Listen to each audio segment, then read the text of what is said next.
কাণ্ডের তদন্তে গতি বাড়াচ্ছে পুলিশ। ইতিমধ্যেই ধৃত 3 জনের মোবাইলের সিডিআর অর্থাৎ কল ডিটেলস রেকর্ড হাতে পেয়েছে পুলিশ। ঘটনার সময় ও পরে তারা কার কার সঙ্গে কথা বলেছেন তা খতিয়ে দেখছেন তদন্তকারীরা, খবর পুলিশ সূত্রে। এদিকে ঘটনার তদন্তে চাঞ্চল্যকর তথ্য এসেছে পুলিশের হাতে। জানা যাচ্ছে ঘটনার পরদিন অর্থাৎ 26শে জুন কলেজের ভাইস প্রিন্সিপালের সঙ্গে ফোনে কথা বলেছিল মূল অভিযুক্ত মনোজিৎ মিশ্র। তাদের মধ্যে কি কথা হয়েছে, এই দুজনের মধ্যে কে কাকে ফোন করেছিল তা খতিয়ে দেখছেন তদন্তকারীরা, এমনটাই পুলিশ সূত্রে খবর। ঘটনার পর এই মনোজিৎ মিশ্রর সঙ্গে কলেজের যিনি ভাইস প্রিন্সিপাল রয়েছেন তাদের মধ্যে দুজনের কথা হয়েছে। এখন পুলিশ খতিয়ে দেখছে যে কি কথা হয়েছিল এই দুজনের মধ্যে, কারণ যে সময় তাদের মধ্যে ফোনালাপ হয়েছে সেই যে সময় হয়েছে তার আগেই কিন্তু ঘটনাটা ঘটেছে কলেজে। অর্থাৎ কলেজে এই ছাত্রীর সঙ্গে ধর্ষণের ঘটনা ঘটার পরে ভাইস প্রিন্সিপালের সঙ্গে মনোজিৎ মিশ্রর ফোনে ওভার টেলিফোন তাদের মধ্যে কথা হচ্ছে। এখন পুলিশ সেটা খতিয়ে দেখতে চাইছে তাদের মধ্যে কি কথা হয়েছিল। এদিকে পুলিশের হাতে এসেছে অভিযুক্তদের মোবাইল ফোনের টাওয়ার লোকেশন।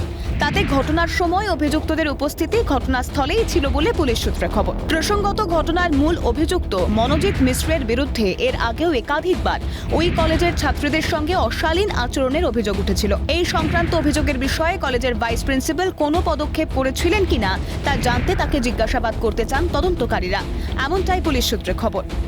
এবং এই মনোজিৎ মিশ্র যেভাবে তিনি কলেজের ছাত্রীদের সঙ্গে এরকম এর আগেও একাধিকবার বিভিন্ন রকম মানে অশালীন আচরণ করেছে, বিভিন্ন রকম অশালীন আচরণের ভিডিও তিনি মোবাইলে তুলেছিলেন বলে অভিযোগ উঠেছে, সেই সম্পর্কিত বিষয়গুলো নিয়ে তার কাছে কোনো খবর ছিল কিনা, বা এর আগে আমরা যেটা জানতে পারছি এর আগেও একাধিকবার ভাইস প্রিন্সিপালকে উদ্দেশ্য করে কিন্তু বিভিন্ন সময় চিঠি দেওয়া হয়েছিল যারা নির্যাতনের শিকার হয়েছিলেন এই মনোজিৎ মিশ্রর দ্বারা।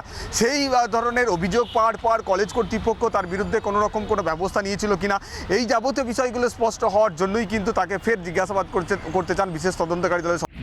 অন্যদিকে সাউথ ক্যালকাটা ল কলেজের বিভিন্ন সিসি ক্যামেরা থেকে 7.5 ঘন্টার ফুটেজ সংগ্রহ করেছে পুলিশ। সেই ফুটেজ দেখে কলেজের 16 জন পড়ুয়াকে চিহ্নিত করা হয়েছে বলে পুলিশ সূত্রে খবর।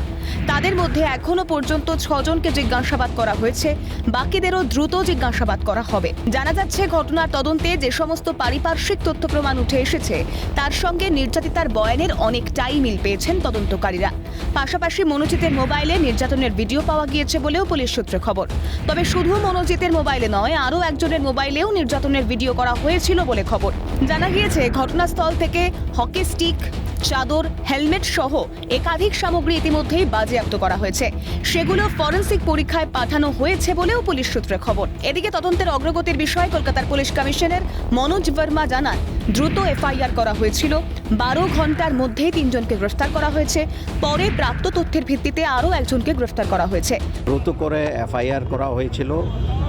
3 জন এফআইআর অ্যাকিউজড প্রথম দিনে ইন লেস দেন 12 আওয়ার্স প্রথম 3 জন ধরা পড়েছে। তারপরে বেসড অন এভিডেন্স আরও একজন ধরা পড়েছে। অনেক এভিডেন্স আমরা কালেক্ট করেছি, সেইগুলো অ্যানালিসিস হচ্ছে। বাকি যে ইনভেস্টিগেশনের প্রসেস আছে সেটা হচ্ছে। আমাদের কাছে প্রচুর डेटा এসছে, ওটা एनालिसिस होचे। बट यस, जो एक्शन पुलिस को लेना चाहिए वो अभी तक लिए गए हैं।